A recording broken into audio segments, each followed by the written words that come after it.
Hello, Care Bears. So I wanted to share this analogy I got today because it really moved me. Not to tears, but close. But it really moved me. And it really resounded as truth within every fiber of my being, okay? So this has to do with the month of May. May has unquestionably been an intense month emotionally. And that would be an understatement. It's been a super intense month emotionally. It appears as though everything is being pushed to the surface to be looked at, to be reviewed, to be healed, to be acknowledged. All of it. And the thing about this month is that it's not going to let you take a break. It's not going to let you take a nap until you recognize yourself as the light that you are and always were and will continue to be. How? Well, oftentimes there are external events that can act as a catalyst to internal trauma that we still house in the body, that we still hold in the body, that's still stored in the body. So the way that this reality is designed is things will happen externally and it gives rise to something within us that's been left unaddressed or unhealed and not properly cared for. I like that, not properly cared for. So the month of May isn't going to let you catch a break until you see yourself as the master who is able to hold a space for every single emotion that these different thoughts that you have bring up in you. And some of the thoughts that visit us sometimes can really stir up a lot of negativity in us. We go to the worst case scenario. We're like, oh my God, it's doomsday. Oh my God, I fear this outcome is going to happen. So these different thoughts can bring up a lot of negativity in us. And we're afraid that what we think about is what we're going to bring about. So we tend to default to shoving that thought down or acting like it doesn't exist, or ignoring it altogether and focusing on positivity. But positivity doesn't always allow you to integrate the lesson.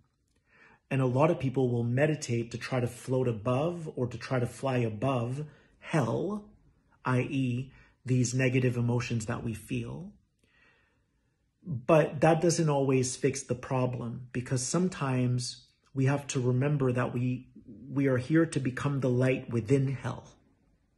We are here to become the light in the thick of all the darkness, and to not be threatened by these different thoughts that we receive that subsequently bring up an emotion in us that's very uncomfortable. So what does it mean to hold a space? So we hear people talk about, what does it mean to hold a space? Holding a space means listening to your friend share their current situation and not interjecting yourself and telling them what to do. You're creating space for them to express. I don't know why I said that. To express. I do silly things sometimes. To express because they've been feeling so suppressed, and they're hoping that you're going to be different than their family and their friends, and that you're going to create a safe haven for them to express what's on their heart. Now, when people interject themselves, it means that they still hold trauma, and then they project that trauma onto that person, which defeats the purpose of holding a space for your friend. So being a master is going to require all of us to hold a space for all these emotions, as uncomfortable as they might be, that are resurfacing for you. And again, the month of May isn't going to let you take a nap until you see yourself as the light who is able to hold a space for light that is denser. Well, what does this mean? As the light, you are like this transparent sea of oneness. You're pure. You're undistorted. You are pristine. You are the light. And everything that you see is still light that bent at a certain frequency, that dwells at a certain vibration. So it might be a denser form of light. So why is it that we are threatened by our own light, meaning by these different forms, triangles, squares, meaning emotions, thoughts, that come up in us when they are composed of you, the light that you are? Do you see? It's just energy moving through you, spiraling, swirling through you. And what we tend to do is, because we demonize and villainize our thoughts, we see them as the bad guy. Because we're so used to villainizing and demonizing them, we shove them in a box, or we don't want to look at them.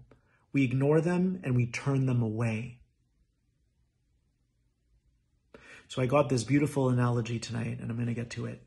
I was thinking about how all of us have had one person in our life, at least, that we skate on thin ice around. And it's the worst feeling in the world. When you have someone in your life who doesn't see how loving you are, how gentle you are, because they're still unconscious, meaning they're not in touch with their emotions. So they've painted a picture of you that isn't real, but it's because they're caught in their own obscurity, in their own pain. And it doesn't matter how you approach them, they're always going to flip it on you because they're still unconscious. So they've already made up their mind about you, and you might have someone in your family like this. You might be married to a person like this, but all of us have had this one person in our life that we can't be ourselves around. And it's so uncomfortable. It's like walking on eggshells. And so I want you to connect to that feeling momentarily. Connect to the feeling of you approaching them. And you're like, man, I feel like I'm going to bother them if I approach them. Now, I want to draw a parallel with these different thoughts that visit you sometimes, that are traumatizing. What if they're traumatized? What if they're afraid that you're going to be like that person in your life that turns them away? Can you see that? So think of how similar the feeling is when you are afraid to approach this person in your life. I don't know how they're going to respond to me. I hope they're going to be nice. I hope they're going to be loving. And then think of these thoughts that come and visit you that are like, I hope they're going to be nice. Because I visited so many humans that turn me away because they judge me and they judge themselves. And what if they're knocking at your door because the universe is sending them to you so that you can remember that you're the master who can hold a space for all of these thoughts and all of these emotions, i.e. light vibrating at a different frequency, and you are light that can hold your own light. It's just light moving through you. So that's what this month wants to show you.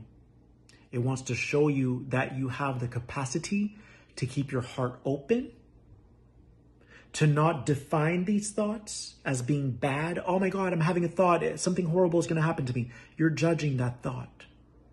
You're judging yourself. You're projecting your judgment onto that thought.